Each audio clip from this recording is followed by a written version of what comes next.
And welcome everybody, one and all, on the Voice of College Football to the Ocho, which is officially premiering as its own show here at the Voice of College Football. We're so excited about that. It's the same show as you always remember, except before we bring on our community panel, which we will do, we are going to have a special guest every episode. And they're going to represent a particular team in the Big Ten, because this is still a Big Ten themed show. So what we're going to do is, if this show takes off, and we hope it does, and we need you to send the link to everyone, we need you to hit the like button, we need you to subscribe, we need you to share with a friend, and let people know that we are live. We're doing this as a trial run right now. So we'll see how the traffic goes, and we'll see if we continue. And if we do, then I'm going to do all 18 teams in the Big Ten.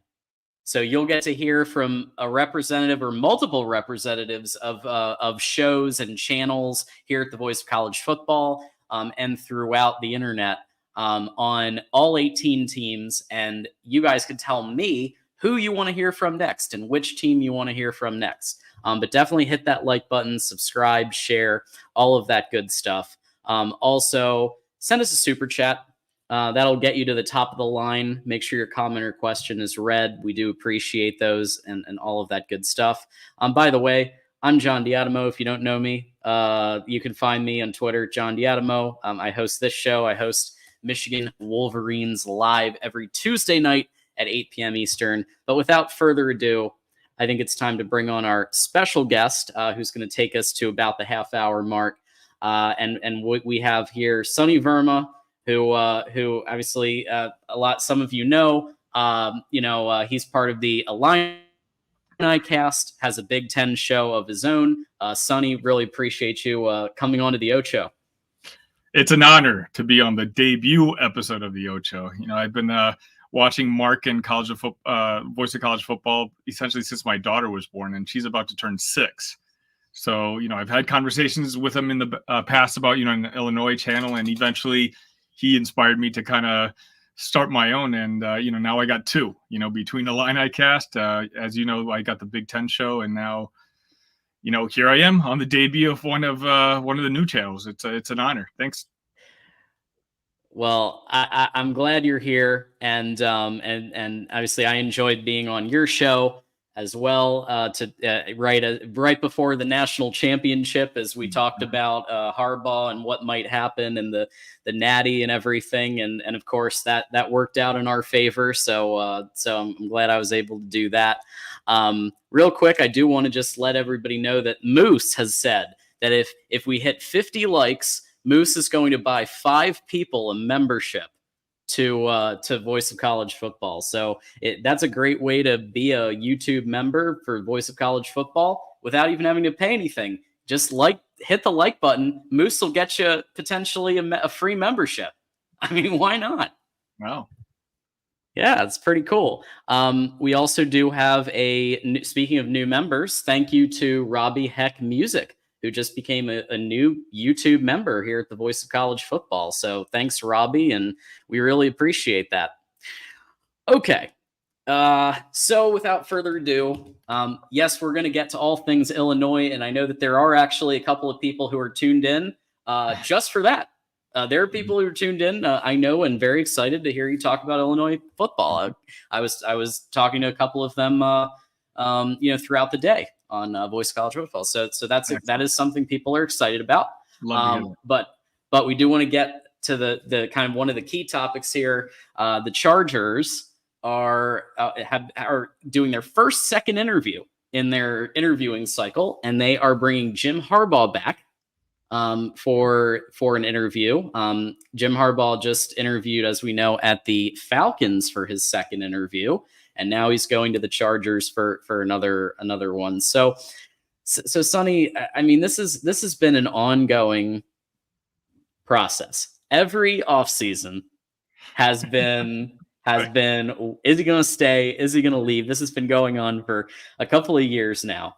And now with the Chargers interviewing him, there were talks about, is he going to get the control that he wants? Is he going to get the money that he wants? And there were a lot of question marks about that. But I mean, what's your take on what's going on? And do you think he's gone? I think he wants to be gone. I saw his face. He was at on the sidelines of the Ravens game, a couple days ago.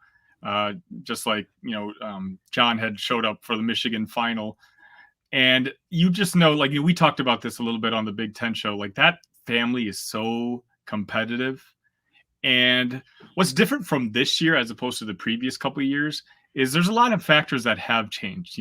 Michigan has won the national championship. And he's at the peak of the mountain right now, and he sees his arch rival, spend X amount of money, which I'm sure we're going to talk about in a little bit. Like if I were him, I can see him, like unless he thinks that he's going to be, obviously this is going to be a rebuilding year. So in my opinion, like he's wanting to leave now, and it makes more sense to leave now than it ever has in the last couple of years. Yeah, I mean he's hit the top of the mountain, right, in college football. He's won the national championship, right? Took 8-9 years to build the program up to the point where they could, but it finally did happen. And so there's really not much left for him in college in terms of what he can do. Like he's gotten rid of the Ohio State monkey. He's gotten rid of the Big Ten championship monkey, the can't win a playoff game, the can't win a big game, and then the natty. All of the notions that were continually like put out there. Jim Harbaugh's been able to dispel every single one of them.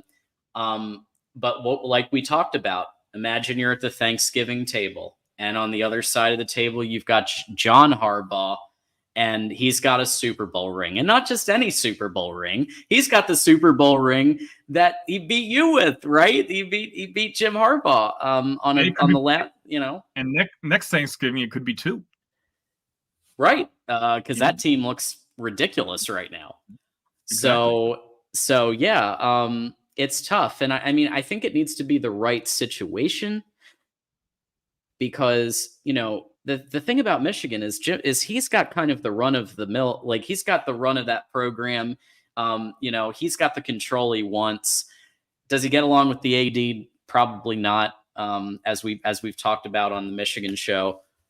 But at the end of the day, like who's going to give him the control that he wants, the general manager that he wants, and the money that he wants, and the freedom that he wants to do the things that he thinks need to happen to win a Super Bowl? And could the Chargers be it? I'm not sure.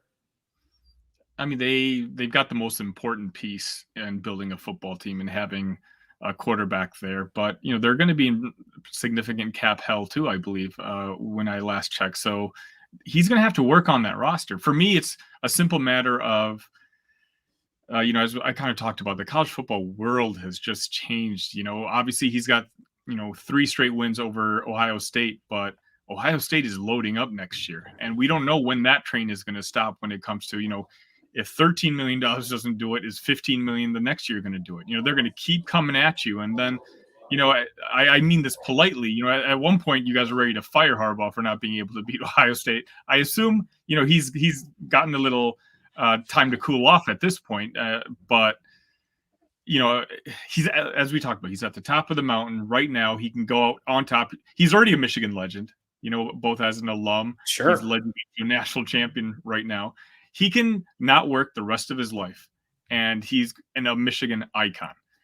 If he goes into next year, wins 9 games, and the following year wins 9 games, and obviously at some point with the way college football 4.0 is, it's going to be about NIL.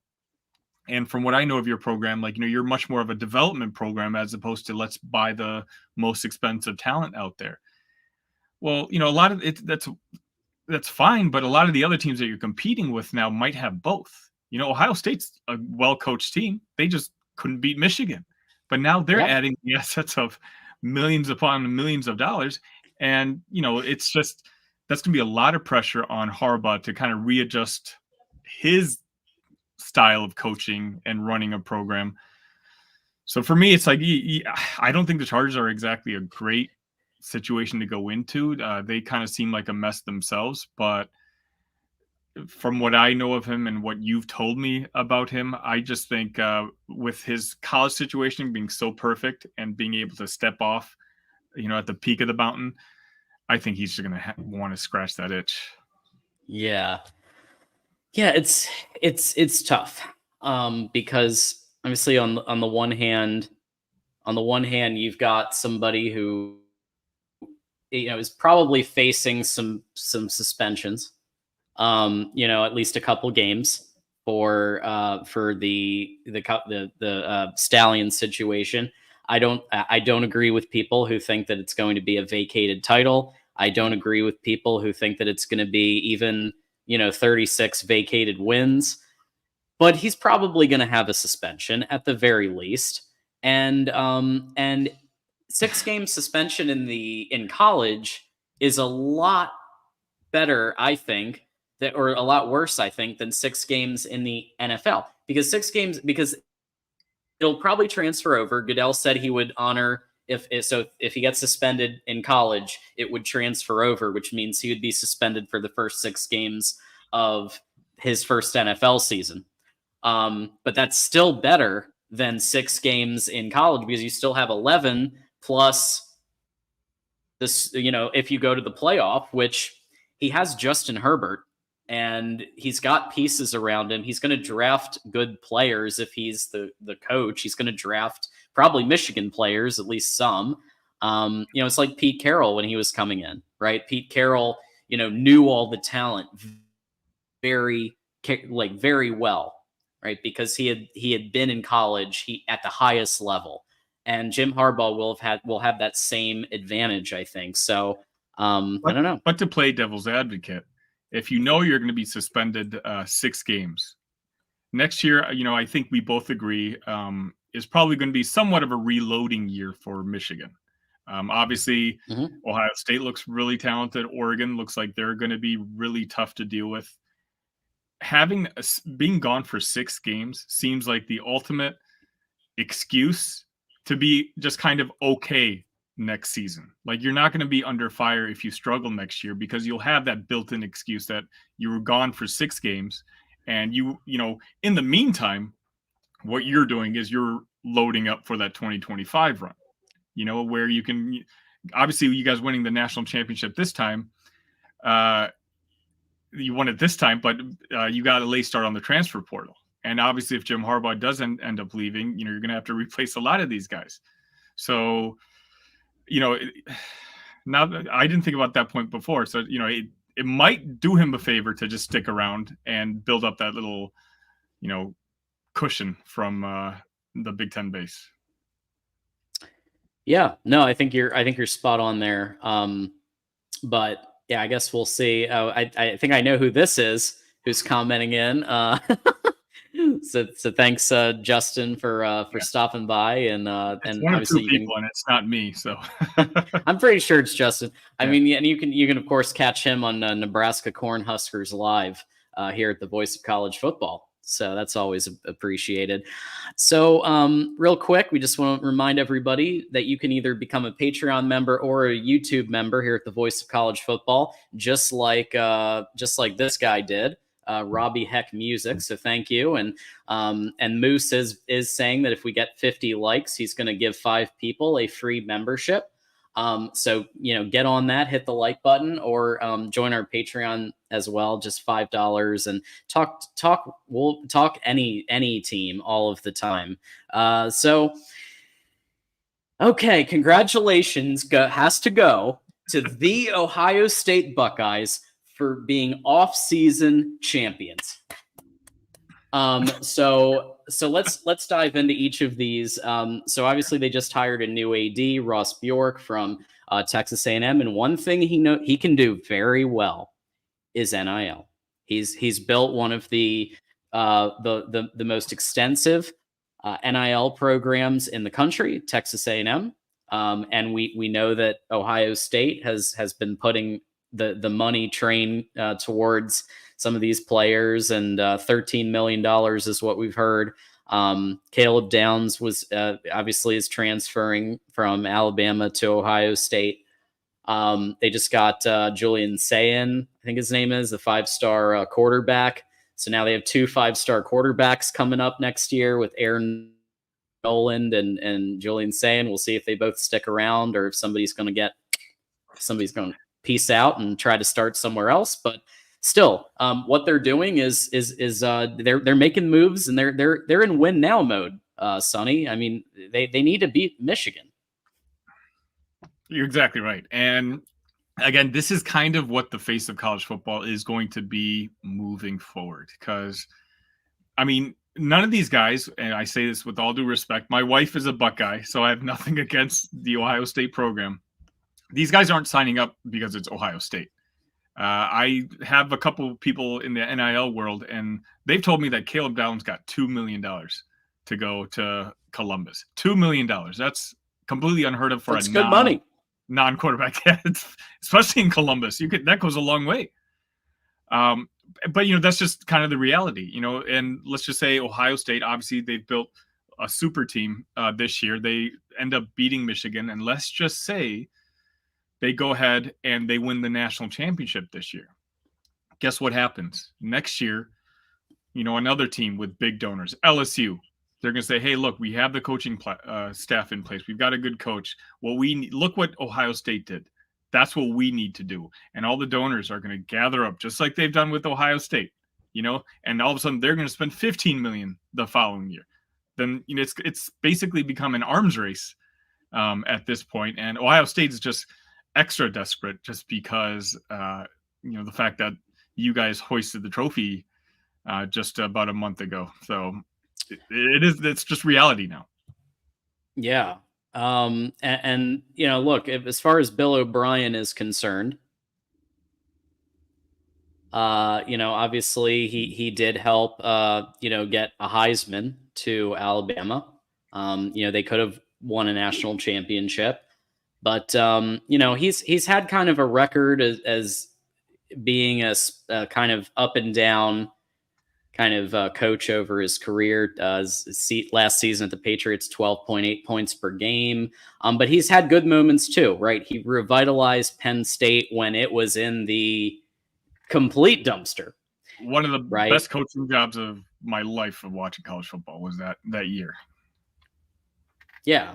So, I mean, I hope, look, I think it's good for the rivalry and good for college football for Ohio State to be a strong team and up there with Michigan, and so we'll see if this is the magic formula to beat Michigan. I mean, look, it's going to be in Columbus.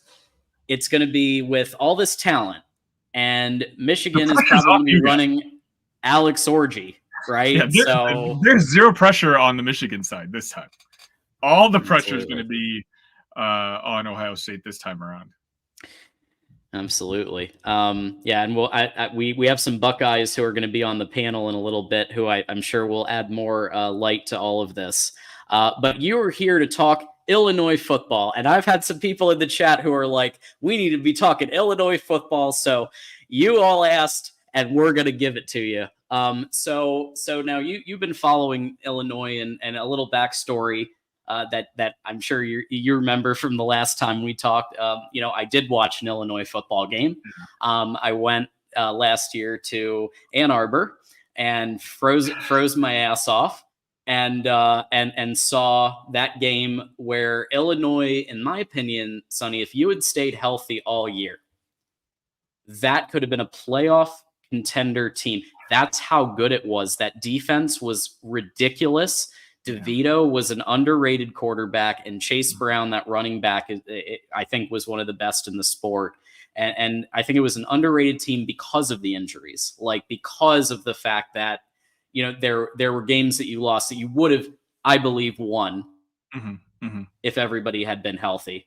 Arguably, with that said, yeah, even that Michigan game, came down to, what some people say was the Big Ten office calling in and saying, hey, we need 2 undefeateds next week. Don't let this happen.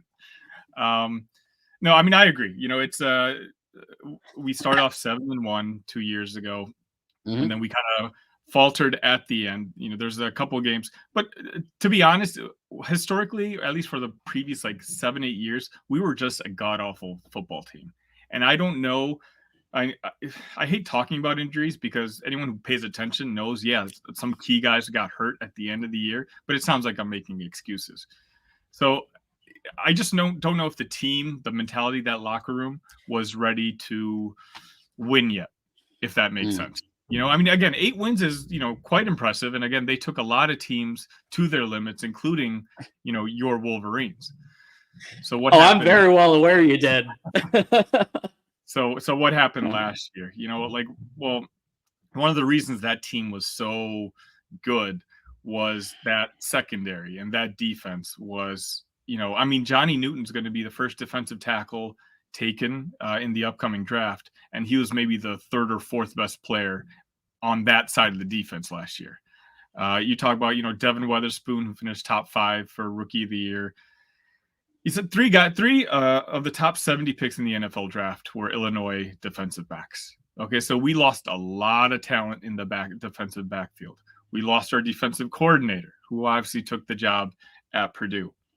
Now, if this was Michigan, if this was Ohio State, if this was Texas, you can just reload those guys with other 4 or 5-star players. But Illinois, which is more of a development program, and, at that point, Brett's only gotten 2 recruiting cycles in. We can't reload that way. And so I think, what we learned very early is a lot of people saw our national game. I think it was week 2 against Kansas. We just got boat raced. We just got boat raced on Friday night. It was on ESPN. A lot of people saw that game, and that was kind of their lingering opinion of Illinois football for the rest of the year. But I think the coaching staff kind of realized too that, our offensive line is in trouble. We had lost a couple of guys to the NFL on that side too. And we've recruited offensive line very well. That's kind of what Brett Bielema does. Now that Saban has retired, Brett Bielema has the most offensive linemen drafted into the NFL of anyone in college football. That's what they know how to do.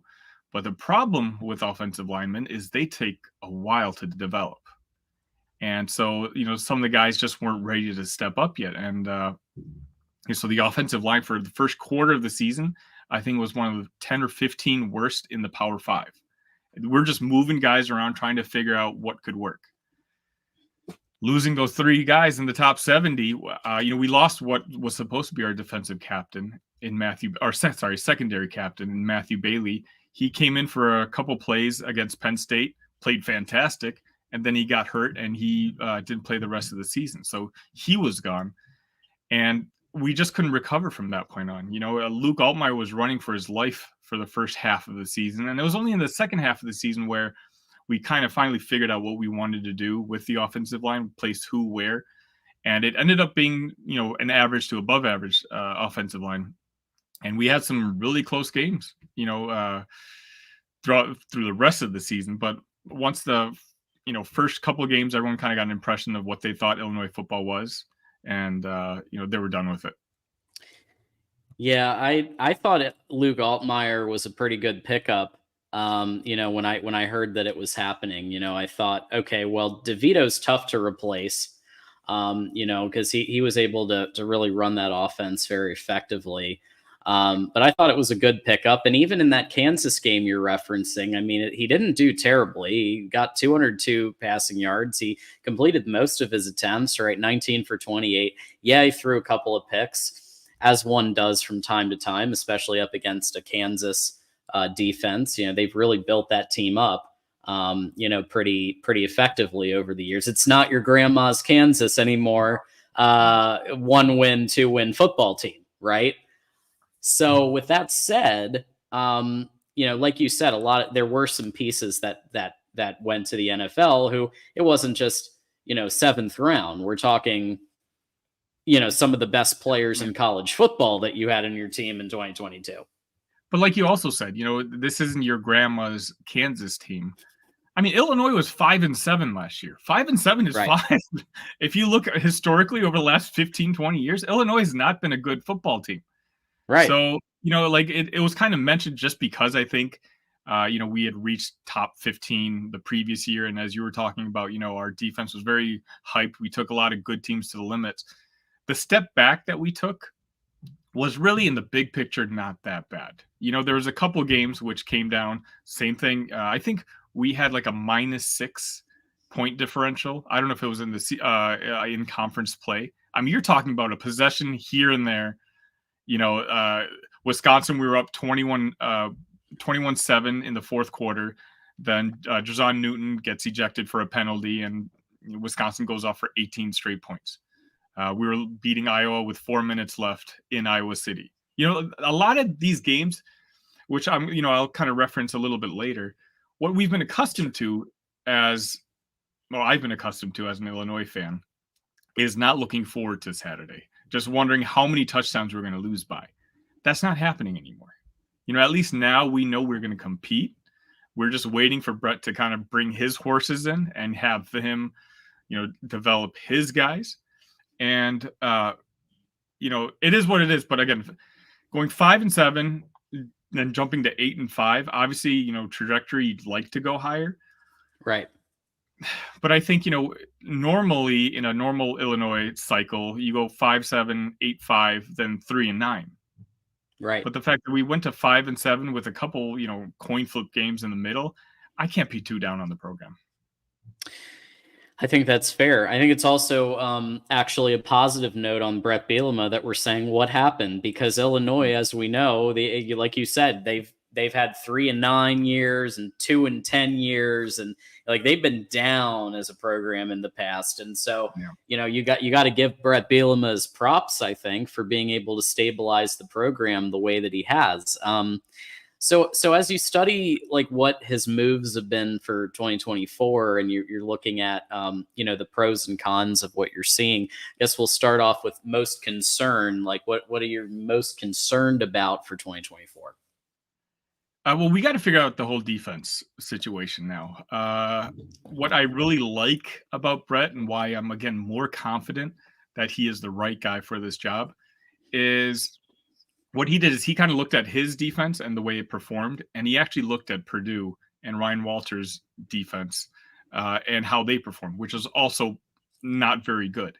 And in his postseason press conference, he talked about, hey, maybe teams have just kind of figured this out.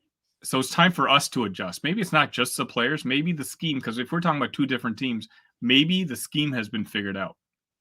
So that is a guy who has been coaching for a while.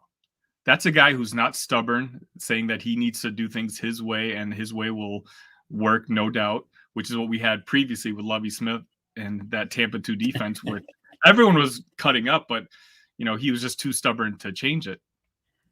He was like, I got to a Super Bowl once, so and it's tough for me. Like I live right outside Chicago. Lovie Smith is the best Chicago Bears head coach of my life. So I'm so conflicted because he's arguably the worst Illinois football coach in my life. But he's just, to give you guys a story that you guys wouldn't have heard of, but when Brett Bielema was hired, about a week later, they interviewed a top high school coach in the Chicago area. And he's like, yeah, Lovie hasn't stepped foot on this campus in 2 years.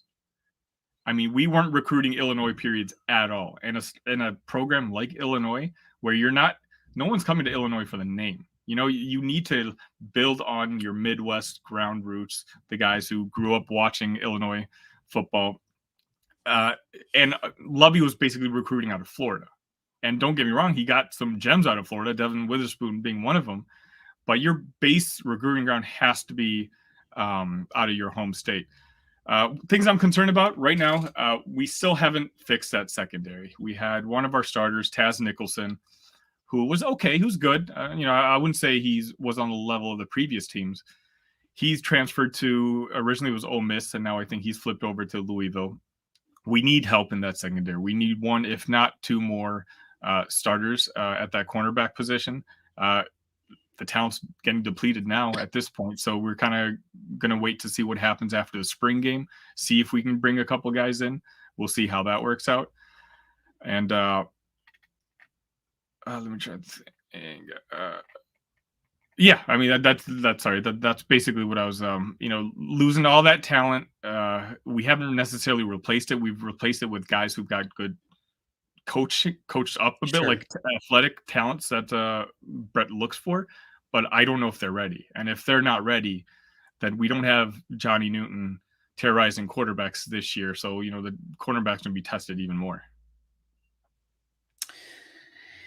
Well, yeah, I mean, those are definitely valid, and there's definitely a lot to look at there. But you also, look at what is exciting about 2024 and who you're returning, or who you're some of the moves that you're doing in the portal. I'd love to hear about some of that. Well, I'm excited about our offensive line, which I kind of mentioned before. Yeah.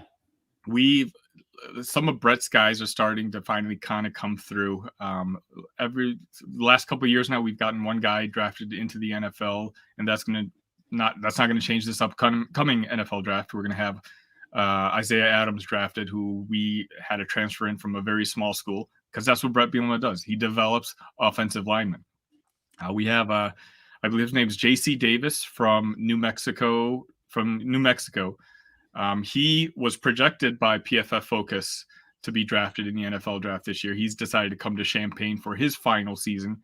So we have a plug and play left tackle, which is the one position that we're kind of iffy on. And that's just a really, really hard position to fill in the transfer portal if you're not going to spend millions and millions of dollars. So the fact that, offensive linemen trust Brett to develop them, they've seen his track record. We're very lucky on that front. And another Bielema staple is our running back room is loaded. We had Caden Fagan last year. He was a 4-star freshman. In 4 starts, he had 440 yards, and then he got hurt at the end of the season. But it was when he kind of took over is when kind of the entire offense turned around a little bit. Not everyone was depending completely on Luke Altmaier to be our leading passer and leading rusher. We were able to run a more balanced offense. As Brad says, we got a good tight end in the portal named Cole Rusk, I believe. Cole Rusk. Yeah. Yeah. Cole Rusk. Yeah. From Murray State. He was actually, from what I've seen, he's got NFL projection too. So, we're not going to get the 4-star transfer in from that's bitter at LSU or Ohio State. The guys that Brett is kind of focusing on is someone who knows that they've got a year or two left of college football. And hey, you'll make $100,000 here right now, but what we're going to do is we're going to develop you to get that signing bonus money into the NFL. And that's going to be worth 7, if not 8 figures for you. So that's kind of been his focus, which, I'm completely, it makes sense from his perspective. Obviously, we have Luke Altmaier coming back, former 4-star quarterback. He's second in yards second in QB rating and 4th in passing yards of all quarterbacks returning to the Big Ten. And so, it's funny, like the offensive side of football, actually on the Illinois side, is not going to be too bad this year. It's going to be the defensive side, which we're going to be a little more curious about. We have, I mentioned before, Matthew Bailey, who got hurt and pretty much missed the whole year last year. He was going to be our best starting safety, best player in the secondary. Hopefully he comes back healthy. So there's a lot to look forward to for Illinois football this upcoming year. Yeah, it does look like you guys went and you got Anthony Johnson from Youngstown State. You got Sledge from Auburn, transfer defensive lineman. So I think he's trying to get these players, even on both sides of the ball. And the difference is last year, Brett's transfer strategy was just getting depth. He was pulling up guys from, smaller schools, not necessarily to start, but just to bring, to coach them up. This year, he's kind of gone all in. He knows, even though 5'7", 8'5", 5'7" is not too bad, in the win now world that we're in, especially with the Big Ten getting that much tougher, he brought in guys who are going to start. We got Wigginton from Michigan State. 2 of the guys we got on our offensive line are transference, And the difference is before we'd be beating the Murray States or this and that. This year we're beating Clemson. We're beating Penn State. We're beating a lot of the top Power 5 teams in the country for this talent. So that's, got me a little more optimistic. Hey, wait, can you say that last thing again? Who are you beating? Who did I say? Penn State. You said you're beating Penn State. I just like the sound of that. Well, no, for talent, meaning we're recruiting the same people. Yeah. I know what you mean. No, that's awesome though. Uh-huh. But I like the sound of that anyway, because it's just makes me happy. So overall thoughts, and then we'll bring on our community panel, but overall thoughts so far on Brett Bielema, and the impact that he's made to your university. Yeah. It's just a long process, and do Illinois fans wish it was quicker? Sure. But it may not just be. Like, Illinois is just a very tough Power 5 football job. To give you an idea, in 2020, Illinois ranked 81st in the country in recruiting, finished 14th in the Big Ten. 2021, they finished 73rd and 13th in the Big Ten. Again, out of 14 teams. 2022, we finished 46th. That's Brett coming in, but it wasn't really his recruiting cycle, and finished 12th in the Big Ten. Last year was his first full recruiting cycle. We finished 38th, and we finished 7th in the Big Ten. And now, if you keep in mind, Brett had all his success at Wisconsin. He's won Rose Bowls. They weren't recruiting top 10, 15 classes. They're recruiting in the mid-30s. This class is pretty much done now. We finished 44th. And we finished 14th, but that's with 4 extra teams coming from the West Coast. So, the talent level is getting higher. And even more important than that, I'm going to reel off a couple numbers. If there's kids watching, might want to cover their ears, because this is really, really bad. But the Illini Football Focus pointed this stat out, and I thought it was unbelievable. The stat is Illinois point differential versus Power 5 teams in the first 3 years of a coach's tenure. So basically, our competitive level in the first 3 years of each coach that we've had, going back 5 coaches. Ron Turner, minus 357 points. Ron Zook, minus 311 points. Tim Beckman, minus 473 points. Lovie Smith, minus 539 points. And now we have Brett Bielema, who just finished his 3rd year, plus 20 points in his first 3 years. So we're talking about, the best case scenario was Ron Zook, who was a negative point differential of 311 points in his first 3 years. Brett Bielema has actually coached us up to the point where we're actually positive 20 points. So, it's not just results in recruiting. The team is being coached better. It's just, I have the world to say about him. He's the opposite of Lovie in the sense where he's focusing on Illinois kids. We try to get, we're never going to beat the Notre Dames and Michigans and Ohio States who want to recruit here. But if we can get the 5th to 10th best guy in the state, we'll be in good shape. I remember people were focused more on his beard, or whether he had his beard or not, than the team itself. I will say it was a great beard. And it was nice seeing Brandon Peters, do some stuff and be a starter, because I thought, he just, that injury kind of messed with his trajectory at Michigan, and so to go to Illinois and to have some starter time, thought that was good to see, at least. Yeah, and he wasn't a very vocal leader, which you guys, I think one of the reasons he just never made it at Michigan. But the talent was there for sure. Well, since we have you on to represent Illinois, and just give me a ping when you got to peace out. But we have you here for a little longer. It's now time for everybody's favorite part of the show, of bringing in the community panel here at the Voice of College Football, the Ocho. We're going to begin today. We have 4 people lined up, so we're going to start with Buckeyes Battle Cry. Hi there. Hey, good to have you on the Ocho. Yeah, glad to be back. I was on a couple weeks ago, but I'm excited to join the panel again. And Sonny, you're very knowledgeable and articulate. Appreciate it. Thank you. And we have another Buckeye. We have Sean Garner in the house. So we got double the Buckeyes today. Yes. Finally, some real representation here. It's a new day for the Ocho, and John's not stacking the panel anymore. Yes, there you go. New ethical standards on the Ocho. And we, of course, have a regular Ocho panelist, Jackson Johnson, host of the Jacksonian in the house today. Jackson, welcome back. Oh, it's great to be back on the 4th Monday of January of 2024. How's it going, guys? Hey, Jackson. Great Nice to to have see you. you, Jackson. Great to be doing this, and I'm glad we could continue the Ocho. Obviously we do have, of course, the Mark Rogers Big Ten show is now Fridays at 7 p.m. Eastern, where you can dial 888-99-RILEY and talk to Mark.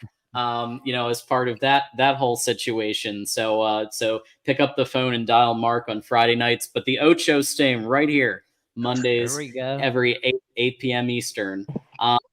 Last but not least, friend of the program and longtime Ocho panelist, we've got Will ND in the house. Will, welcome back. All right, everyone. This isn't Big Ten related, but can we just give a round of applause for Tommy Rees for becoming the new tight ends coach of the Cleveland Browns? Yeah. They are taking the next step up now because Tommy Rees is going to get in there and energize that program with his offense and his abilities as tight end. I'm automatically bumping David Njoku to tight end 2 or 3 in my fantasy league next year.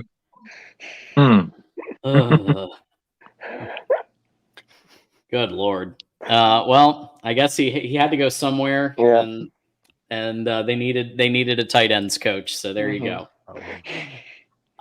So since we have an Illinois expert today, I figured why don't we begin with really just getting some takes on Illinois to kind of bounce off each other. And so why don't we begin? You said it was Peter, Buckeyes Battle Cry? That's correct. Peter, any takes for you? Initial takes on what Sonny was sharing earlier, and just what you've seen from Illinois. I think, probably. I don't know. Ron Turner might have been the worst coach. He was pretty rough for you guys at times, but I like what Brett has done for the program. I think he's stabilized it. The stat you shared at the end there. Wow, what was it? Negative 500 points for the coach before. Lovey was minus 511. Goodness gracious! I knew it was bad, but wow. Yeah, it's really bad. That stat is mind-boggling. That was a fascinating stat for me because I knew things were rough with Lovey, but the fact that Brett is plus 20, that's remarkable, and that's impressive. And I wish him well because I remember the 2007 game. Juice beat the Buckeyes in the horseshoe, and that was a heartbreaker. But it was fun seeing them play in the Rose Bowl. Not gonna lie, that was a fun team. Yeah, absolutely. Will, what's your take on Illinois? Illinois needs a better quarterback than Luke Altmaier. I think if Illinois can get consistent quarterback play, I think they can maybe get to 8 and maybe challenge for 9 wins in the new Big Ten. Maybe get Buckner back from playing lacrosse and just get him over there. I'm excited to watch him play lacrosse. Like I like playing lacrosse. I mean, that's a national contender right there. Jackson, any thoughts on Illinois? I'm curious to see what 2024 brings, but I think the schedule's a little bit tough. But I do like where they are going for the next few years with Brett Bielema. Yes. As you see here in the little mini helmet collection, I unfortunately have him behind Michigan State for right now with Jonathan Smith. But I got Illinois above Northwestern, UCLA, Indiana, Minnesota, Maryland, Rutgers, and Purdue. So, yeah. I'll take that. I'll take it. Yeah, I'll rearrange it pretty soon, but I'm going to have to switch Illinois, Michigan State, honestly. Ooh, at Penn State. Truthfully, the schedule's not that bad. It's really not. I mean, you got Yeah, Kansas again. Got another shot at Kansas, but this time in Illinois. I'm hoping we buy out of that game. Yeah, it's the schedule this year. I think we play at Oregon. That's going to be tough. At Penn State, but compared to the following year, where I think we have USC and we play, it's just becomes a lot more tough. John, you may know a little bit of the historical significance about that Michigan game. It's going to be the 100-year anniversary of the Red Grange game, where he scored like 6 touchdowns, 5 in the first quarter. Wow! So, they had circled that game years ago that the Big Ten was going to have Michigan come to Champaign. Oh man! Fighting Illini Nation's going to need like a cigarette and a blindfold for that Oregon game.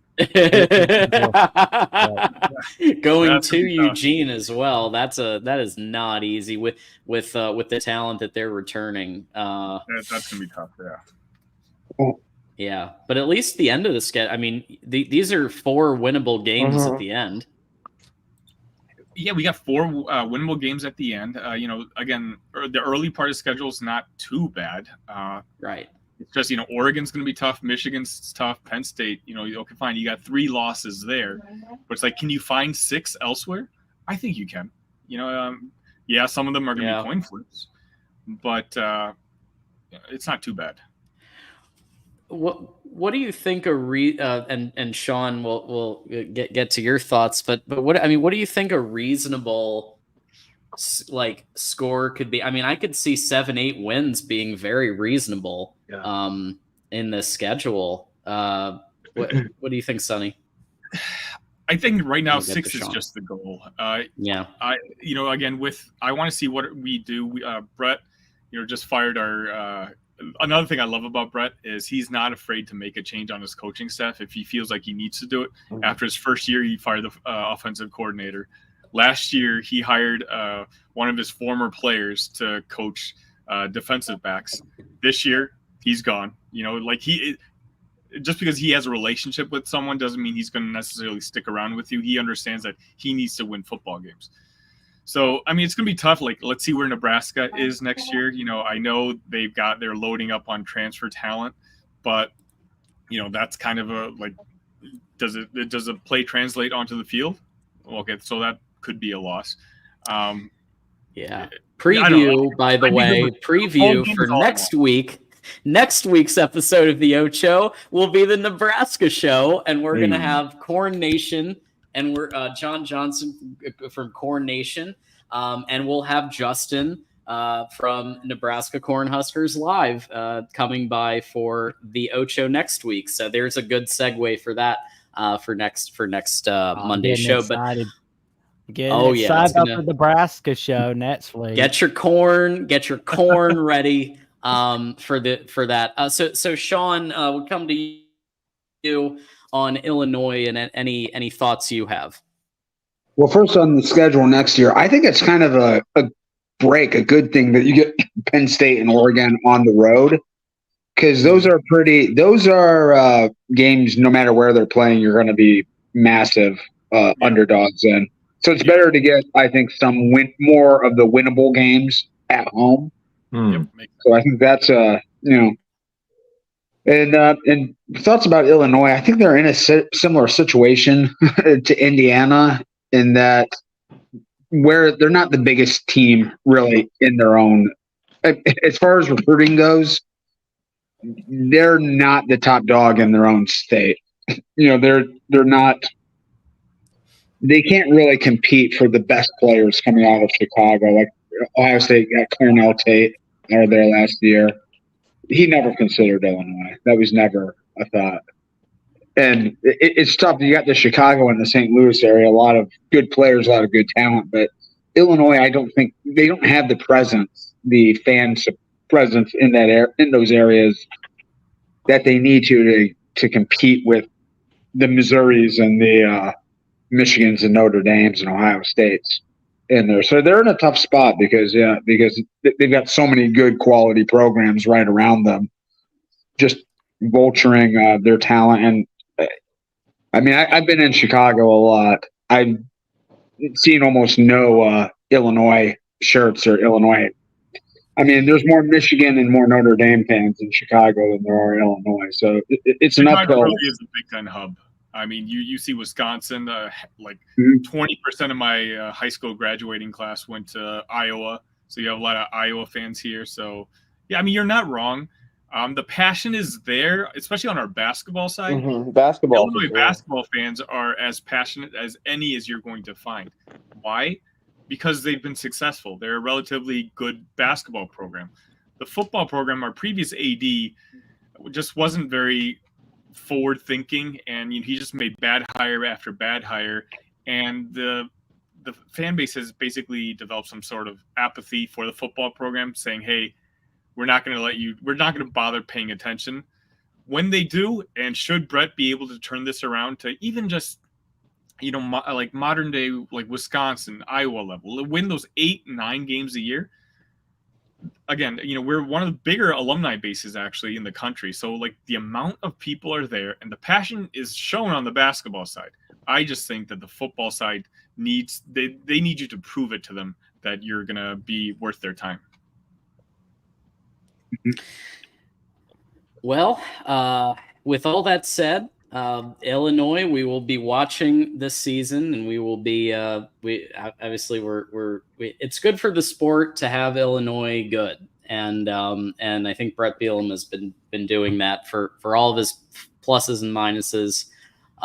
It's nice to see competitive games again with big teams against Illinois, win or lose. Like, it's just, I think it's good for the sport. So I'd like to ask the Ohio State people on the panel a question. So Ryan Day said last year that they would need $13 million to keep their class together, and look what happened.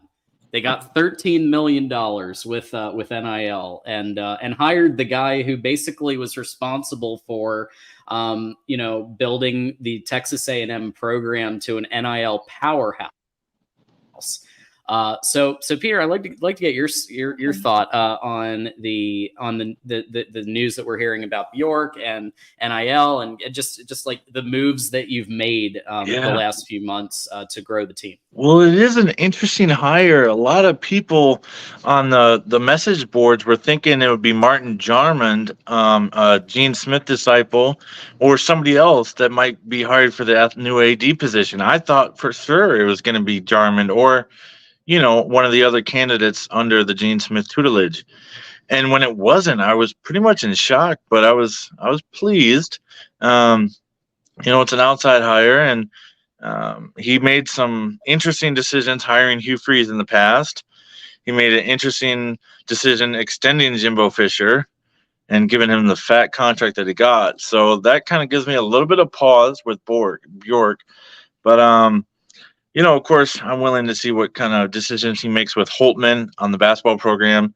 And then, of course, with Day. Now, Day, to a lot of Buckeye fans, is on the hot seat. To me, he's not. He is and he's not. Not to the extent of, like, you have to go undefeated. And, I want to see a win over Michigan. Without question, I want to see that. As well you should. Yes. And yes, that needs to happen. He needs to shift that rivalry back to our favor. But I personally, and some of my friends as well, would not consider him to be on the hot seat. That said, one last point that I want to make with bringing in Sagan along with Nolan now, it's an interesting dynamic in the locker room because Nolan was with the class for a while and he helped build the class, et cetera, et cetera. He was all in for Ohio State. Now he's only been in the locker room not much longer than Julian Sagan, but at the same time he knows the recruits and how are the other recruits how are they going to view Sagan coming in as quote unquote an outsider? Are they going to favor Nolan, and will the locker room be divided, et cetera, et cetera? It's going to be interesting to watch that play out. Yeah, Sean. Well, nothing. I think they've done a masterful job with this all season. It's just been Phenomenal. I mean, one thing really helped having all those guys come out, because now, I mean, they get a lot of jokes about this NIL. They have right now six transfer portal guys, and one of them is a true freshman. Anyway, he's basically just a new recruit, in addition to the recruiting class. And so they're filling in weaknesses. Weaknesses with just extremely high quality players. So I mean, they're getting a lot of heat because of just the quality of transfer portal players. It's not like they're absolutely rebuilding a whole roster using the transfer portal. It's been very much like a free agency approach here in the NFL. You know, and like some of them don't. I mean, Quinshon Judkins doesn't fill a need exactly, but he's just too good. Like everyone would take him on their team if they could. Everyone.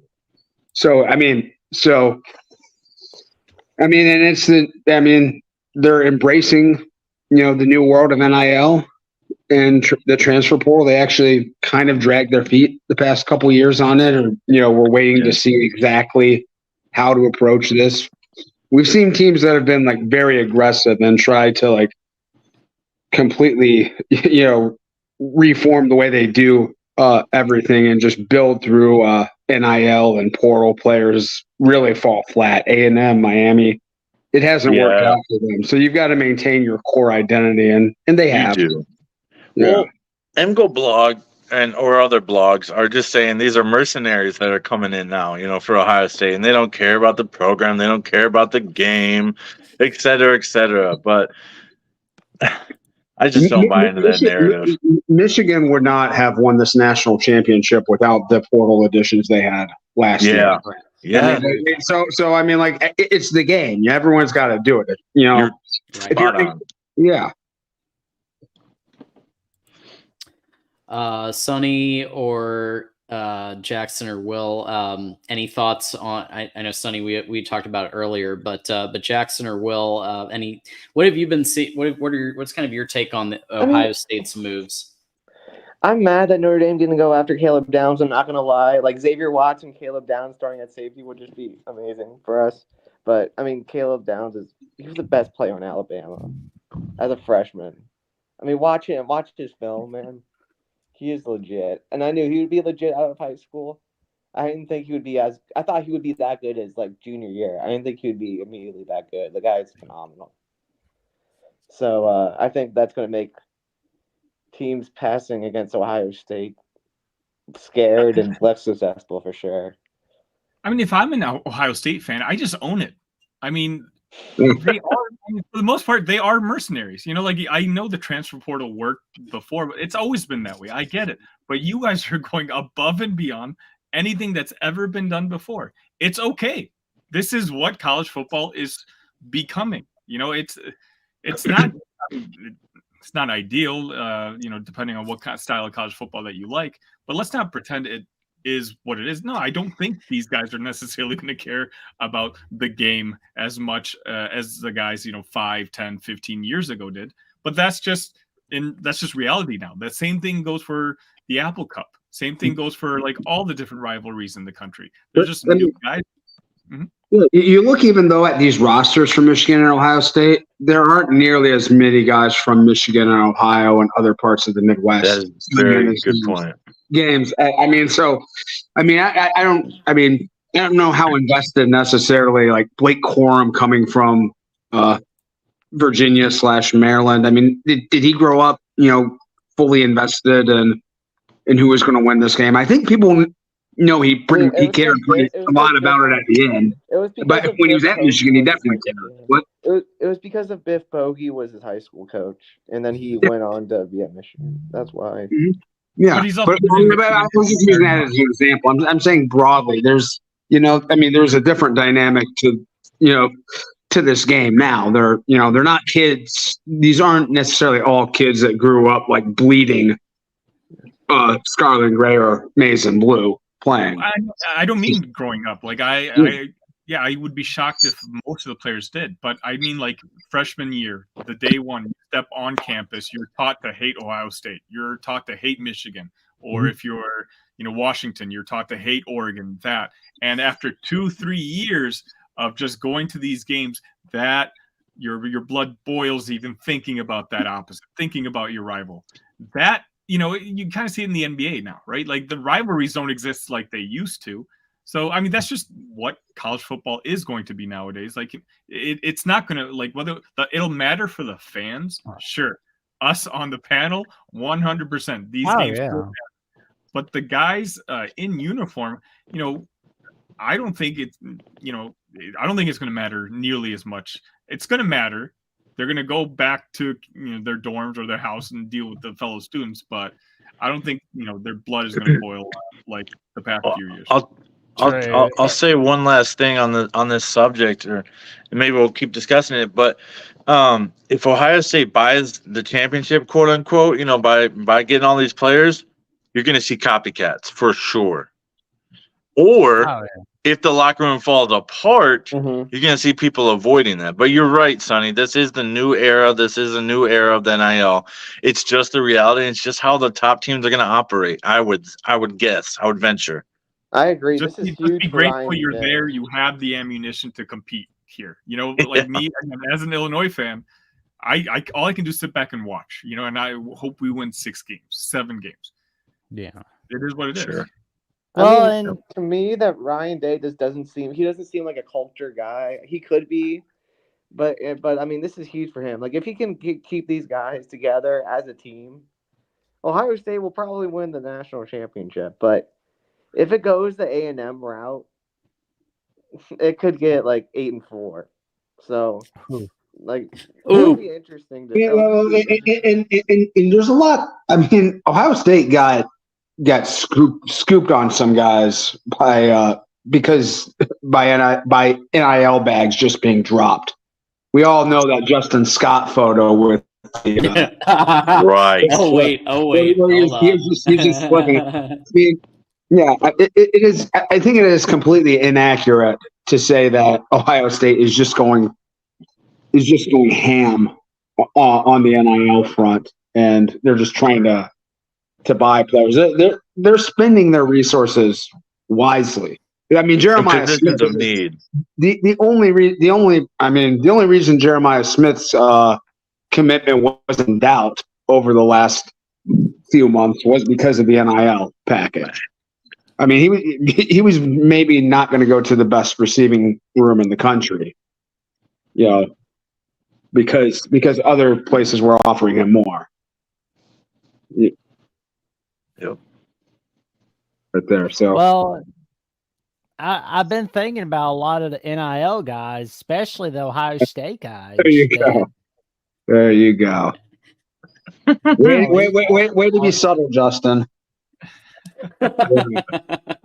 Oh, yeah, he's having a good time fishing, that's for sure. Dude, so Peter, actually, so you brought up a really interesting question about is Ryan Day on the hot seat? And I agree with you. I don't think he should be, because when you lose 3 Big Ten games in your career, they're all to Michigan, and yeah, I know that that's frowned upon, but like, the man wins at one of the highest levels out of anybody. And yes, sometimes I call him third base. I know that. That's my Michigan maize and blue. But when I look at it from a holistic perspective, and I look at it at like his actual record numerically, like I think it's kind of absurd to want to fire the guy. Sean, I mean, do you think he's on the hot seat this year? Like if he goes 11-1 again.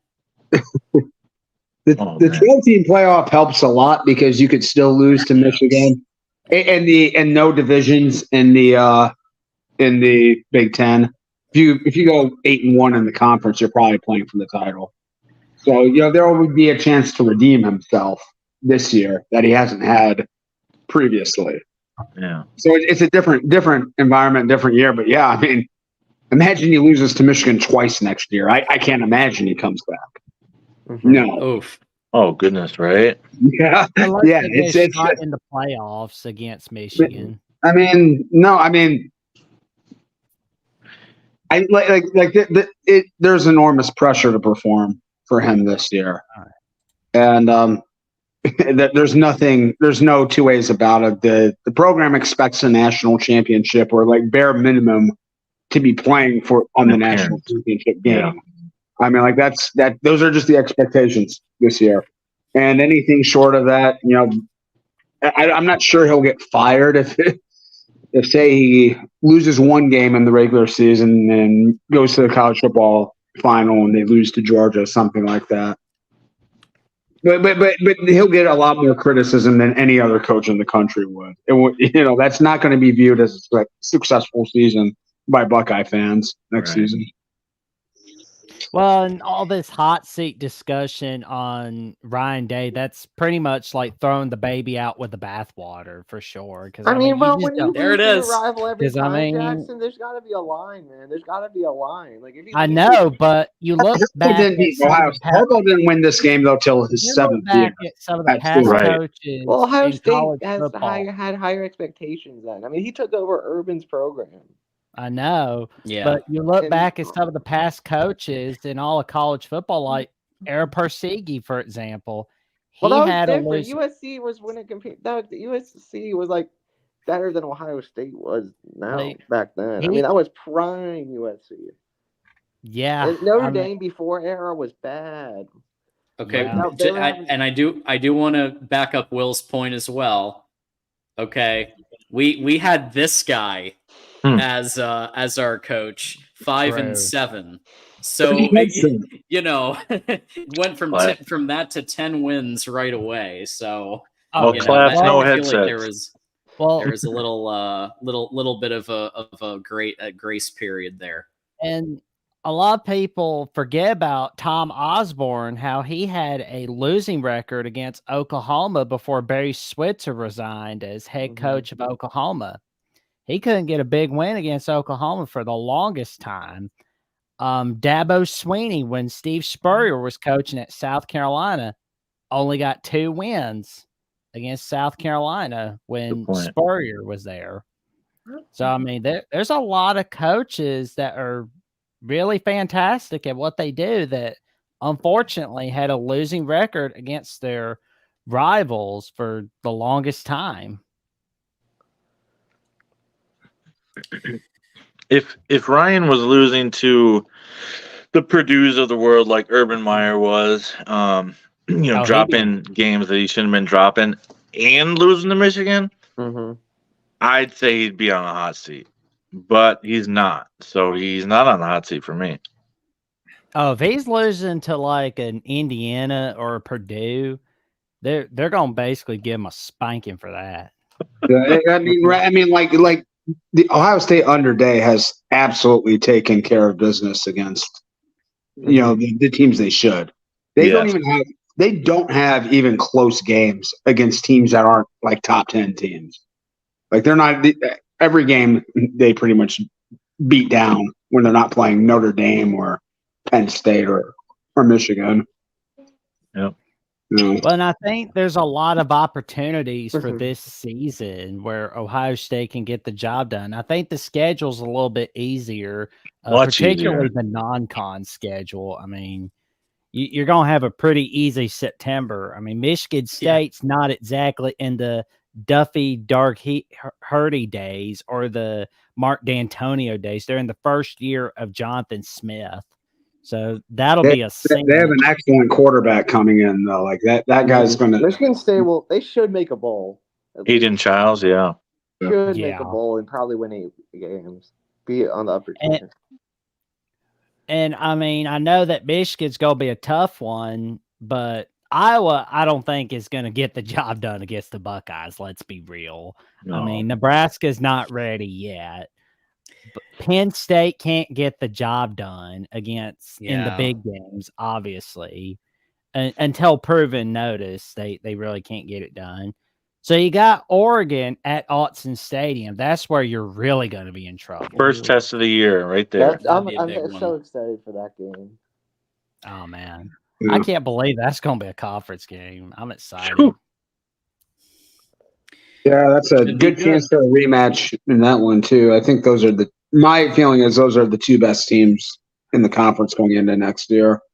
Yes. Revenge game against Oregon. Yeah. Yeah. All right, y'all. Well, Sonny, I know you've got a dip. So before you dip, we have a tradition here at the Ocho that everybody gets a final thought, and also where can people find them on the internet. So we're gonna obviously keep the train rolling another half hour or so. But Sonny, I know you got a dip. So give people your final thought, and where can people find you? Final thought would just be we just have to embrace what college football is becoming. It is what it is. There's nothing we can change from, our couches. Money runs the sport, but that doesn't mean it has to diminish your love or passion of the sport. Just, whether you're a fan of Ohio State and you're, spending money and you're competing for national championships, or you're Illinois and you're just focused on trying to beat Iowa or Northwestern, there's a beauty to college football that a lot of the professional leagues don't have. Just find your beauty in it and try not to get turned off by the whole financial aspect of it. It's changed. Do I wish it'd go back to the way things were? Sure, but it is what it is. I can't control that. But regardless, you can find me on two shows. I have the Illini Cast, which is obviously just Illinois focused. We released usually a couple episodes every week. We've grown by over 100% in the last 2 weeks. So we're growing a lot faster. So I keep churning videos out, both basketball and football. But I also have the Big Ten show, which it's Justin and I. Justin, again, the host of Voice of College Football Nebraska. He and I, we kind of try to deep dive a couple episodes a week, just trying to focus on a different team, different topic, whatever's going on in the Big Ten world. What differs for us is we also do cover basketball. We've had Jackson on the show before. We've had John, both of you on the show before. So thank you for that. And, we're going to continue knocking episodes out. So I hope you guys find us. Thank you, John, for posting the links. Give me a follow. And Jackson. And Jackson, thank you. Give me a You're follow. welcome. It's an honor, telling everybody about the Big Ten show and Illini Cast, which I've been featured on, which I believe it was the day before Thanksgiving. Talked a little bit about Indiana and UCLA and Michigan State, wondering which would be the best available jobs out of all of them. Little did we know Washington was going to open up at that time. Yeah, Alabama. Right? I mean, that it's crazy, college football can be crazy like that. But this is the go-to guy. Sonny Burma is the go-to guy for Illinois football, Illinois basketball, and I know he's my go-to. So if you want to check out some go-tos on Illinois basketball and what's going on with them, and can Illinois win it all and possibly make it to the Final Four, check out Sonny Burma, see what he's got to say on Illini Cast, and let's get Illini Cast to 1,000 subs and the Big Ten show to 1,000 subs, everyone. Love it, Jackson. Thank you, sir. Thank you, everyone. You're welcome. Appreciate the time today. Sonny, thanks for stopping by the Ocho. No problem. Thanks for having me, John. All right. That was awesome, and Jackson is in the running to be our official Don King promoter. You're killing it, so we appreciate all the support for everybody that you give. So we've heard from Sonny on this topic. We've heard from the Buckeyes on this topic, but I want to hear we'll start with Will, who's kind of honorary Big Ten. With some of the moves that you've been making, and Freeman's been making at Notre Dame in the offseason so far. What have you been seeing? This is the happiest the Notre Dame message board I've been in has been on the offseason. People are excited about the team. I'm ready to be heard. Come on. We got to at least make top. I'm hoping we make the top 4. I'm not saying we win the national championship. Make the top 4, win big games. That's what I want this season to be. We freaking can't win big games. Ohio State game, we blew. Clemson, we blew. Louisville, we blew. USC, we won, but then they collapsed. I just want to win big games. Nothing And against Ohio State, but almost got teared up when Notre Dame I lost to cried, Ohio State. okay? I cried. Like, I was doing the post-game show. I was holding back Yeah. my tears. As soon as the post-game show ended, I cried for a while. Yeah, And I was on the campus of Notre Dame, not in the stadium when that game happened, though. I mean, there were tears flowing for sure after that. But we got a nice portal class, including Riley Leonard, who's getting paid. He's getting paid 6 times as much as Sam Hartman got paid. So I can't wait to see the Riley Leonard Mike Elko matchup on August 31st. We got, as Michael said, of course, Michael, fellow Irish fan, said Mike Denbrock. He's now at Notre Dame. So we now have a great offensive coordinator, a great defensive coordinator. We have a lot of guys coming back. Howard Cross is coming back. Xavier Watts is coming back. Irish should be content. Irish should have a great year. So I'm really excited. And also our 2024 recruiting class, Marcus likes to get his recruits committed early. So right now Notre Dame has the top rated class in 2025. I'm hoping it stays in the top 5. There's some dudes in that are committed already. Deuce Knight at quarterback is the ringleader. Like he's the him, like Aaron Nolan, like he like helps recruit, which is awesome. Oh, Mike, of course we got Mike Brown, a receivers coach as well. Got a bunch of portal receivers. I mean, things are looking up in Notre Dame land. So hopefully the Irish get off to a hot start, win at A&M, and let's see where the season goes from there. Honestly, man, I really hope Notre Dame ends that drought for the big games in the postseason. Well, I agree, Jackson. Because I mean, the fact that you got to get even with LSU by taking Mike Denbrock away from them, that was pretty big right there. That was big. I mean, I'm not saying we can beat Ohio. I mean, I think we can challenge Ohio State. I don't know if we win, but because of all of their portal movements. But I feel like our team has Michigan vibes. We have guys coming back. We have guys in the portal. We have great coaches now that we got good receivers and the offensive coordinator. So I feel like our team's similar to that Michigan team. Maybe like not in guys beating Ohio State over and over again, but I don't know. I feel like there's similar vibes there. I got a little something for you right there. What do you think if Notre Dame USC was a rematch game in the playoffs? Like that would be great for SC because their expectations aren't that high, but that would be a lot of fun. Yeah, because like I know that Notre Dame and USC, all the games they played each other in, they've played each other in the regular season, but they've never had a bowl rematch. They've never had that. Florida State, Miami have. Florida State have. Bama, LSU's had, but not Notre Dame, USC. Yeah. On the early polls, they got ND at 10, so hopefully we can climb from 10. So realistically, do you think you can take Miami? When did Miami and Florida State ever play in a bowl game? 2004 Orange Bowl in the 2003 season. Okay. All right, that was not a title. Yeah, Miami was in there last year, the Big East. That was when they got joining the ACC. That was when they lost to Tech in Tennessee that year. That was the beginning of the end of Miami being up there.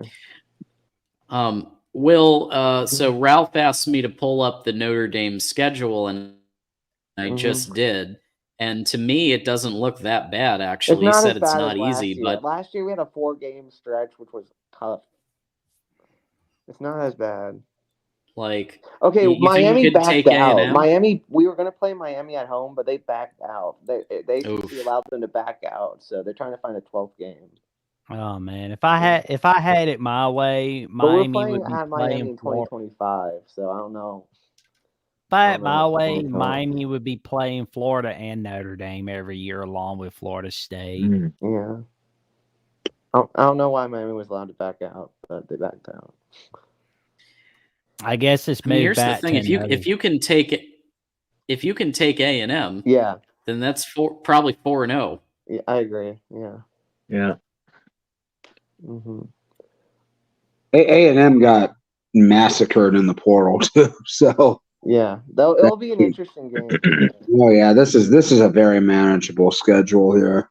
It's very manageable. Wow. Louisville, Notre FSU. Dame. Yeah, we saw FSU. What will remain of FSU in the whatever bowl game was it? The Sugar Bowl or whatever they played. The Orange Bowl. Yeah, I mean that they didn't look too formidable there. So, man, this is the weakest Notre Dame schedule I've seen in quite a while. Yeah. 2021, I think, was the weakest.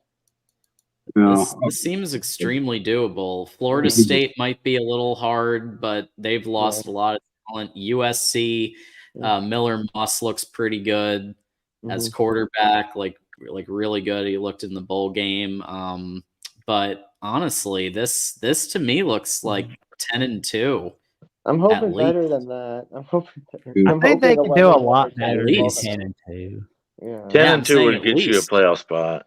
Yeah, and I want to host a playoff game at Notre Dame Stadium. 10-2 with this schedule, Notre Dame would be very bubbly for the playoff. I don't think I don't necessarily think that would automatically get them in here, especially without a conference championship to play for. Yeah. That's valid. That's fair. I just wish that Notre Dame Michigan was on the schedule. Like, don't get me wrong, I like that Michigan has Texas on there, but I want to see Michigan replace Fresno State with Notre Dame. I'd love that. The last game 2019, I would have liked, 2018, 2019, we split that series, right?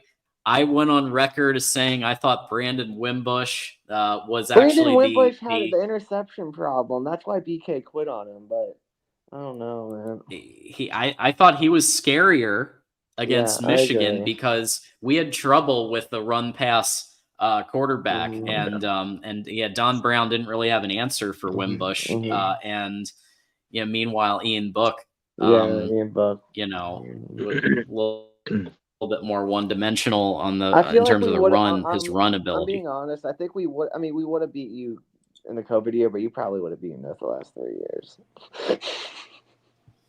Man, I want to see 21. I don't think NBC is gonna let Notre Dame Michigan wait till the 2030s. That's just not happening. Yeah. I mean, NBC being. We could definitely play Michigan in a playoff game. I really hope. Because we don't know whether the playoff TV contract's gonna stay with ESPN exclusively, but I really want it to be like March Madness and like the Super Bowl, where you see the one playoff game on like ESPN, ABC, the next one on Fox, the next one on CBS, and the next one on NBC. Who knows? Maybe there's one for the Voice College Football. That'd be good. Yeah. No, I think you guys might have been able to take us in 21. Maybe. I mean, Kate McNamara was the quarterback. Our O-line was bad that year, though, and you guys true. had to know Jabo. That's true. We did have them, but it was kind of a patchwork, because believe it or not, they were used kind of to paper up some of the weaknesses in the transition from 2015 probably been a good one. 2015, I think that team, that was the most talented Notre Dame team. The problem is we had a bad D coordinator that year, and we choked away some games. But that team, I think we would have won in 15. Stanford at the end, was that the year Stanford got it? Kick that walk off to knock you out of the game. I cried. Yeah. I mean, if we had Kirby and Lane, I think we could have won the Natty that year. Because we were hanging with Ohio State that year, and our Ohio State team was probably. Wait! You were hanging with Ohio State? Bowl game? We were that bowl game? It was like 21-0, like 5 minutes in. We were scoring on your defense that game, which we weren't against other teams. And like 2018, we couldn't score. 2020, we couldn't score. We could score in that game. It was just that you were scoring. I mean, like the game got out of hand. Really, that game was never remotely close at all. The only hope he has when Joey Bosa got a targeting call and That was like the best moment of the game for Notre Dame. I mean, I remember Will Fuller scoring a touchdown in that game. Well, they scored some. They scored a little bit, but yeah. Oh no. Well, we have one more person to get to share their off season, and it's Jackson Johnson, and I am very curious about this because It's nothing. Nothing's happened over there in Bama. Yeah, nothing. Right, like the greatest coach of all time, retired and stuff. So obviously this is a big state of transition for Alabama. I thought that the coaching hire of Kalen DeBoer was probably one of their like a really, really good hire. Top 3, I think he was up there. I thought him, Kiffin, or Sark, and they got DeBoer. So great job there. What have you been seeing from your off season, Jackson? A lot of opt-outs. We've been seeing a lot of opt-outs, but we've gotten a lot of players in. And I will say, I'm excited to see what Kalen DeBoer is going to bring for Alabama because, for those that have looked at his record, he's 7-3 as an underdog against top 25 teams. So I feel pretty good about Kalen DeBoer being our next head coach. And the fact is that I'm glad we learned from where we made the mistake in the 80s and 90s, where we were constantly trying to bring back the good old days by getting that one guy that coached under Bear Bryant or played under Bear Bryant, or just, we basically had like Scott Frost before Scott Frost in 2003 by getting Mike Shula. That hurt us big time. And, when we hired Coach Saban, he told Mal Moore, look, if you want me to be the next head coach, I got all the say with this team. No exceptions.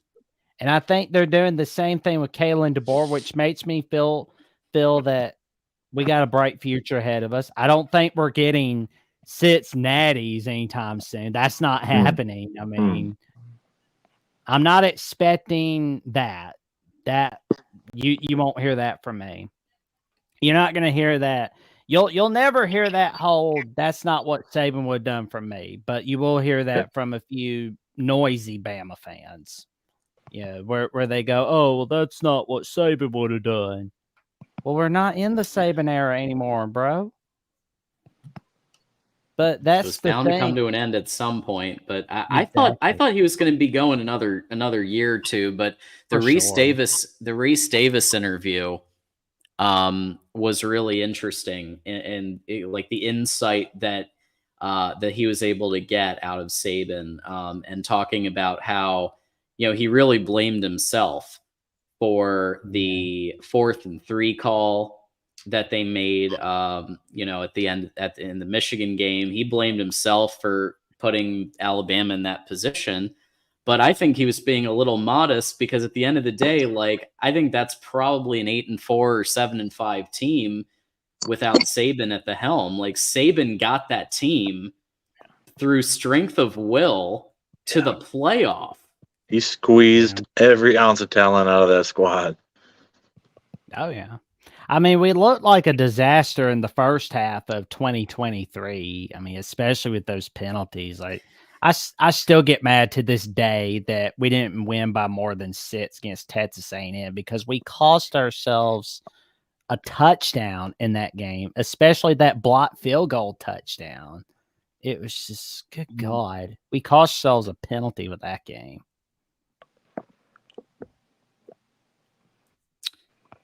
Dave, Minnesota Dave has sent us a super chat, and we really appreciate everybody who donates any amount of money for Voice of College Football, so that we can continue doing these shows and getting great guests and people coming in.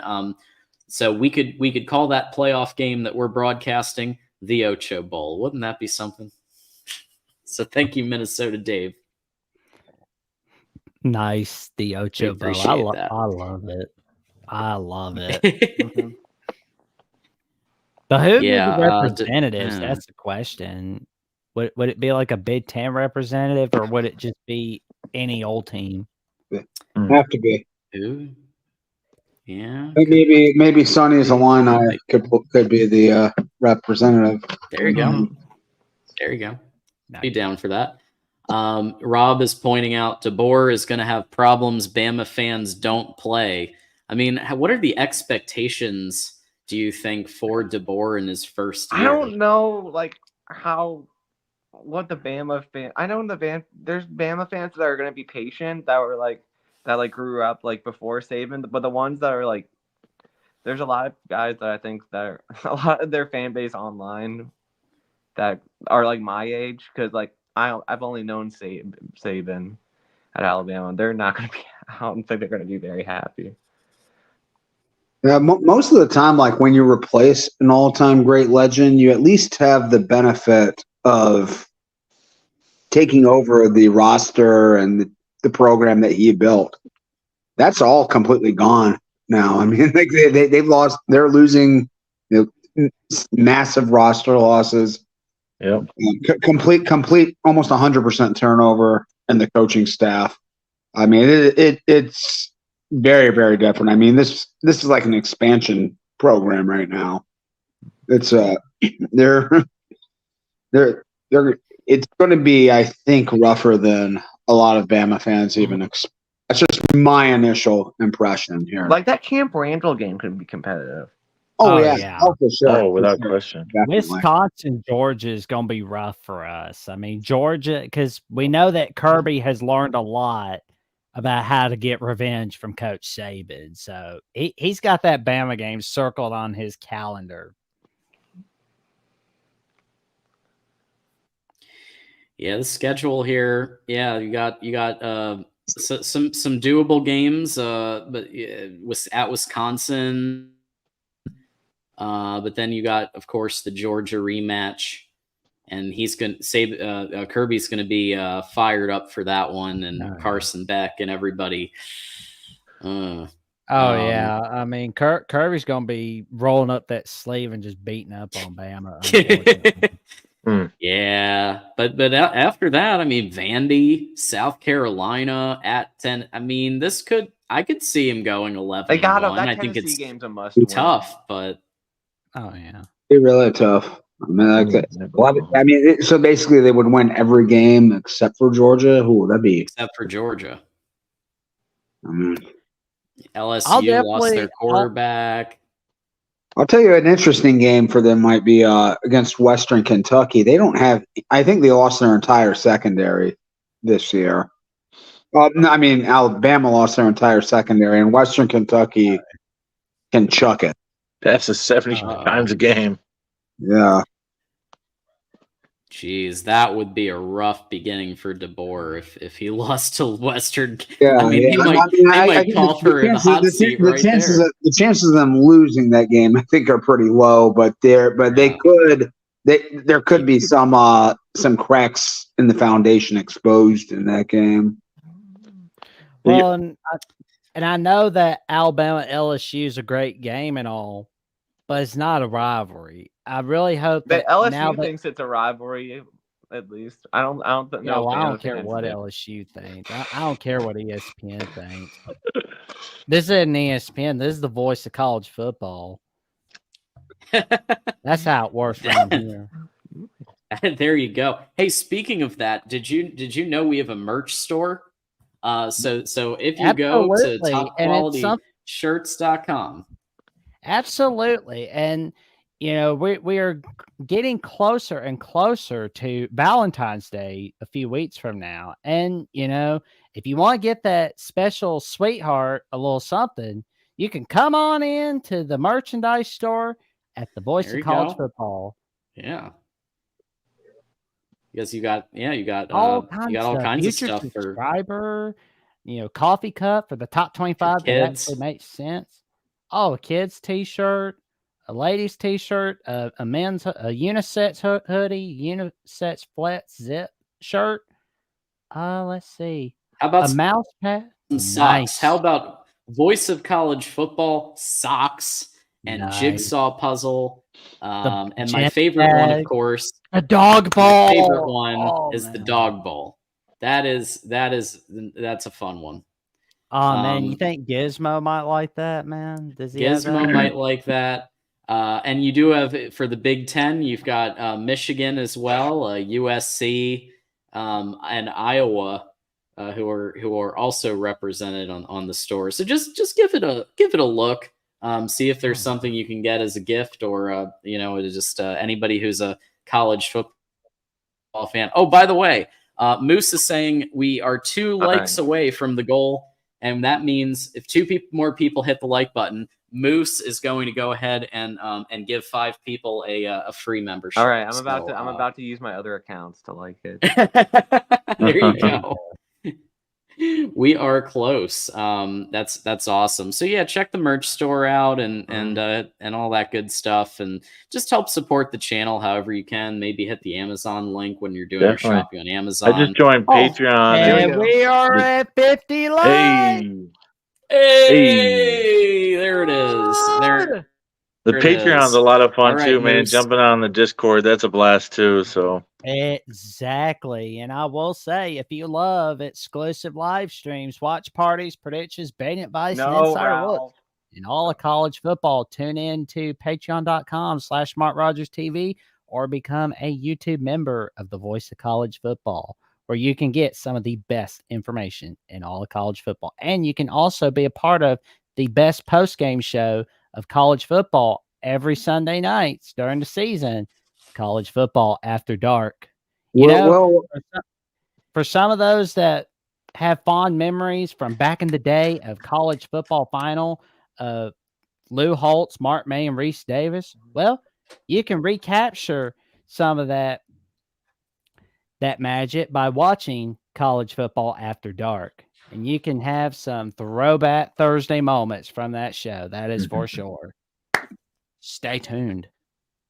Chris Moose is a man of his word.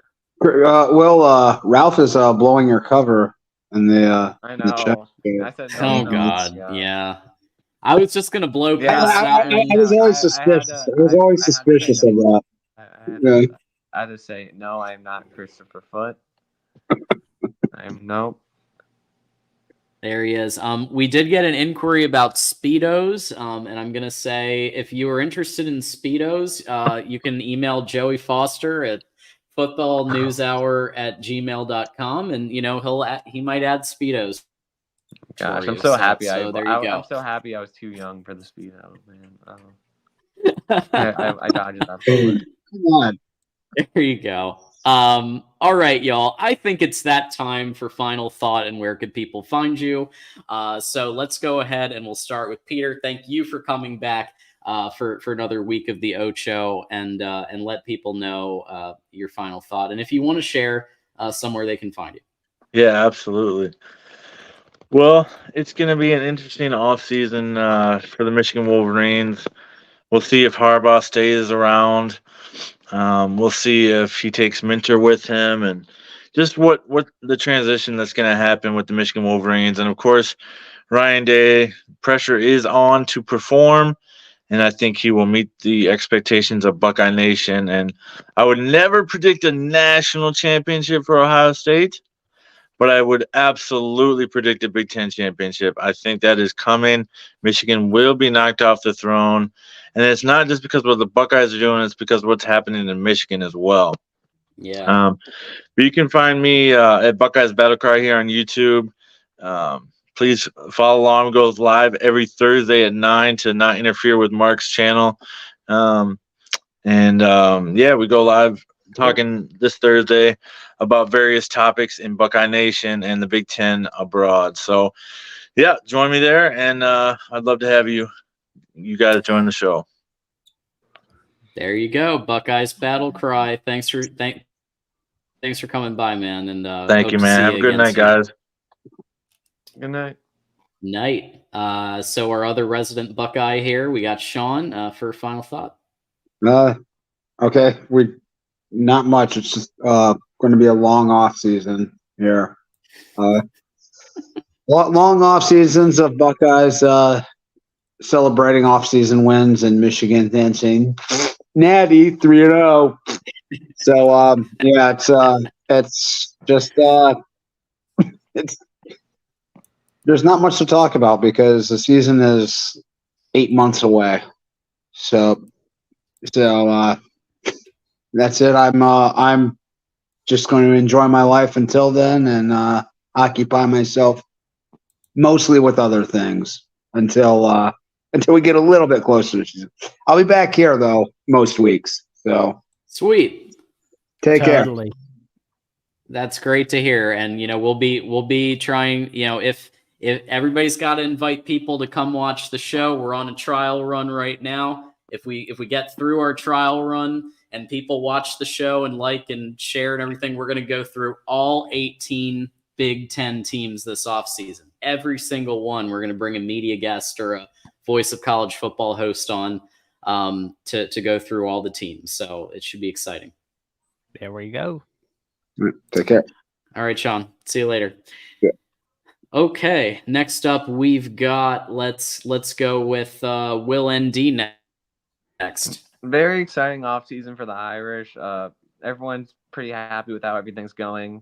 We had a junior day this past weekend. A lot of 2025 recruits and guys that they offered came in through. That went well too. And yeah, I mean, just really excited for this upcoming season. Just hoping we can get into the playoffs and win playoff games. And hopefully, hey, maybe we can win the national championship. But we just got to win one big game at a time. We just gotta get. If we win that one big game, I think the team will have the belief that they can go far. So yeah, very hopeful for this upcoming season. Well, when that happens, Hey, I'll be listen, cueing the Peanuts music. Yeah. Listen, if Michigan could win their first natty since '97, there is hope. Yeah, there's for Notre Dame to be next up. Mm-hmm. Yeah, I mean that's what people have been saying. Yeah, that's what the fan base has been saying. They're like, why not us? We can do it. All right, man, and we'll make sure to share your Twitter out so people can follow you there. It's Marcus_Arrow, right? Mm-hmm. Yep, the Freeman era. Here we go. Here it is. Boom. There we go. All right. Well, thanks as always, Will, and we'll see you around. Thanks, guys. And last but certainly not least, we've got Jackson Johnson. Oh, man. Well, I will say it's going to be very exciting to see the rest of the 2024 schedule get all set, especially since we saw the week 1 schedule, the ACC get all set today. Tomorrow, the Thursday, Friday schedule will be set, and the rest of the ACC schedule will be released on Wednesday on ACC PM on the ACC network, and the Big 12 schedule is going to be out next week, I want to say. I believe so. And then the rest of the 2024 schedule will be released, and it's going to be fun seeing all that.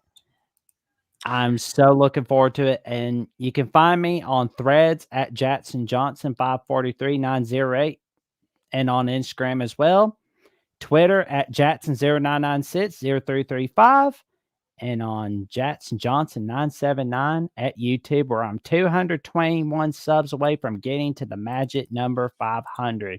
You can also check out my latest reaction videos to the NFL divisional round playoff matchups, including last night's Chiefs-Bills game reaction and the Lions-Buccaneers reaction, where I just go over my take on each of them, and I go over the Saturday reactions as well, like the Ravens-Texans, where the Ravens basically just went Azarath Mitrion Zenthos on the Houston Texans. Some of you watch Teen Titans know what I'm talking about. And also go over my reaction to the Packers 49ers reaction, where I go over what happened with the Packers, and are the 49ers still kryptonite for the Packers for the future? Stay tuned to find out. And it's going to be a wild one. We got a wild week ahead of us, especially in the AFC, NFC title games. What's that? Is that a disco ball or what's that spinning? That's a hover helmet. I've had that for a few years. Okay. it's a New York Jets helmet. It's kind of a floating around. Yeah, and one of these days I'm gonna show the ACC Big 12 mini helmet collection. Okay. I won't do that now, but it will be pretty cool to show. And unfortunately, I have Oregon State, Washington State due to their unknown status. I kind of have them in the bottom row, so they're kind of Got it. by themselves. But all I got to do is add SMU Notre Dame to the mini helmet collection. I'll be good to go. Well, there you go. Hover helmet as displayed by Jackson. And as always, we appreciate having you on the Ocho, and we'll see you next time. I'll see you next time, John. And it's an honor, as always, coming on the Ocho. And stay tuned for tomorrow's edition of Wolverines Live from John D'Animo. And it's going to be a wild one. There and it is. Also check out tonight's edition of Trojans Conquest from Matt Zemet, Tim Prangley, and Mark Rogers on USC football at the Voice of College Football. There it is, and there's the banner for it. All right, Jackson. Thanks for coming by. Thank you for having me on, man. And as Jackson just said, coming up next, we want to encourage everybody to go visit Mark and Tim Prangley and Matt Zemek. Matt Zemek from Trojans Wire, and now also Tim is writing for Trojans Wire. So you now have 2 Trojans Wire reporters on your Trojan Conquest Live episode. We like to encourage here at the Voice of College Football, everybody goes on everybody's shows and help support, the overall network so we can all grow together. The fact that we've got the Ocho now on its own show means a lot that we've done this. Obviously, it was a bit of a leap of faith to continue and to split the shows up. I am going to ask everybody to bring 1, 2, 3, maybe 30 people next time with you and post the YouTube link. I usually do it about a day or 2 early. So get that YouTube link and just get every message board, every Discord that you have, every Facebook group, whatever, just post that thing out there and let people know that the Ocho is here at the Voice of College Football. Next Monday, we're going to have John Johnston from Corn Nation and Justin Adams from Nebraska Football at the Voice of College Football and Nebraska Cornhuskers Live, which is every Tuesday at 7 p.m. Eastern, I believe, here at the Voice of College Football. So check all that out. Quick reminder once again, like we always do, to please consider hitting the Amazon link when you're doing your shopping on Amazon. As many of us do from time to time. If you click the Amazon link in any description section, then Mark Rogers gets a couple of bucks, right? And that just helps grow the network and all of that good stuff. Be a Patreon or YouTube member. Starts at just $2.99. That's so you find that in your couch cushions. And then you'll be able to talk college football all the time in our Discord chat and things like that. Check the merch store out and so on and so on. And I'm going to, like I said, encourage everybody to head on over now to Trojan Conquest Live, where Mark, Tim, and Matt are going to be breaking down the latest and greatest with the Trojans. And here's the link. At 11 p.m. Eastern, p.m. Pacific. There it is. So no excuses. At least head on over and hit the like button for them. If you can't stop, I know it's 11, I know it's an hour from now, so you can't stay up or you got to go do other things, I get it, but at least go over there, just click that like button, help get them started. That's all we ask. For those of you who have just joined, we had on our show today, we had Sonny Verma, and we had a great discussion about Illinois football. So check out the Illini cast and the Sonny V on Twitter, and look at his work. He does a great job. And my name's John D'Adamo, and I was your host for the last 2 hours. You can find me on Twitter at John Diadamo, and join me tomorrow night at 8 p.m. Eastern for Michigan Wolverines Live here at the Voice of College Football. All right, y'all. We'll see you next time. And as always, for everyone here at Voice of College Football, go blue, and see you next time.